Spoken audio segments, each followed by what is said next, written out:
Bonjour et bienvenue pour ce 9e tutoriel sur les sujets interactifs de Quaise. Aujourd'hui, nous allons voir un ensemble de fonctionnalités qui ne rentraient pas dans les autres tutoriels. Nous allons revenir sur un sujet créé par la Smug Team au moment du lancement des sujets interactifs. Son principe est de proposer une animation en fonction du nombre de likes du sujet. Comme vous pouvez le voir, tous les objets disparaissent et à la fin, nous récupérons l'anneau. Chacun des éléments a une condition quand la donnée like vaut au moins 1. Alors repositionnez cet élément. Ensuite, quand la donnée like vaut 2, quand la donnée like vaut 3, et ainsi de suite. Sur la scène, ici, il y a cet événement-là.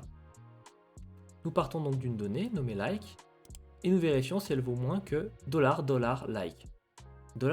$likes vous permet de connaître en temps réel le nombre de j'aime sur votre sujet interactif. Ici, nous vérifions donc que notre donnée, propre au sujet, vaut moins que le nombre de likes. Si c'est le cas, alors nous attendons un peu et nous ajoutons un like. Cela permet de créer une animation fluide afin que les éléments disparaissent les uns après les autres. Nous aurions pu également, ici, faire en sorte de vérifier directement le nombre de likes du sujet. Donc par exemple, si le nombre de likes vaut au moins 1, nous activerions cette feuille. Nous allons vérifier et la feuille s'active correctement. Même chose si nous mettons $like dans un message ou sur un élément texte. Je peux juste supprimer. Voilà. On modifie ça et maintenant on vérifie. Vous pouvez voir, le nombre de likes s'affiche correctement. Les sujets interactifs nous permettent aussi de connaître le nom de l'utilisateur en train d'y jouer.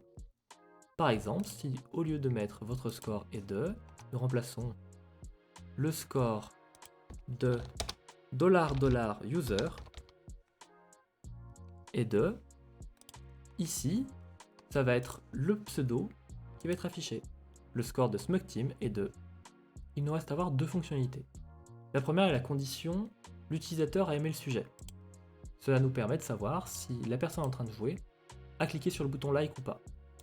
Ensuite, nous ajoutons une sécurité. La donnée liker vaut 0. Ensuite, nous ajoutons une action. Nous allons faire en sorte que si l'utilisateur like le sujet, nous lui donnons de base plus 100 à son score lorsqu'il commence. Et nous changeons ensuite la donnée liker à 1. Ainsi, si l'utilisateur like le sujet, il gagne de base 100 points. Comme vous pouvez le voir, j'ai liké le sujet, je sauvegarde, on teste, et je commence avec 100 points. L'autre fonctionnalité est si l'utilisateur est premium. La dernière fonctionnalité que nous allons voir est celle qui nous permet de vérifier si l'utilisateur est premium. Ici, si l'utilisateur est premium, nous allons, quand la donnée bonus vaut 0, nous ajoutons ici une donnée de vérification, bonus, nous passons bonus à 1, nous attendons une seconde, et nous ajoutons à la donnée score 100 fois le nombre de points de base. Et enfin, nous remettons la donnée bonus à 0.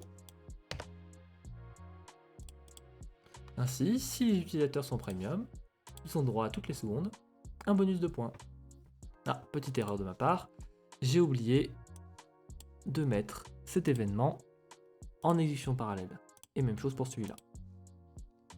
Afin qu'il n'y ait pas de conflit avec les autres. Donc nous allons vérifier. Toutes les secondes, ça augmente de 100 points. Ces petites fonctionnalités vous permettent de connaître le nom d'utilisateur, le nombre de likes du sujet, de vérifier si votre utilisateur a liké ou est premium. Cela vous permet d'ajouter des bonus ou des malus, si vous n'aimez pas les gens qui sont premium, et de faire varier l'expérience en fonction des utilisateurs. Merci beaucoup d'avoir suivi ce 9e tutoriel, et à bientôt!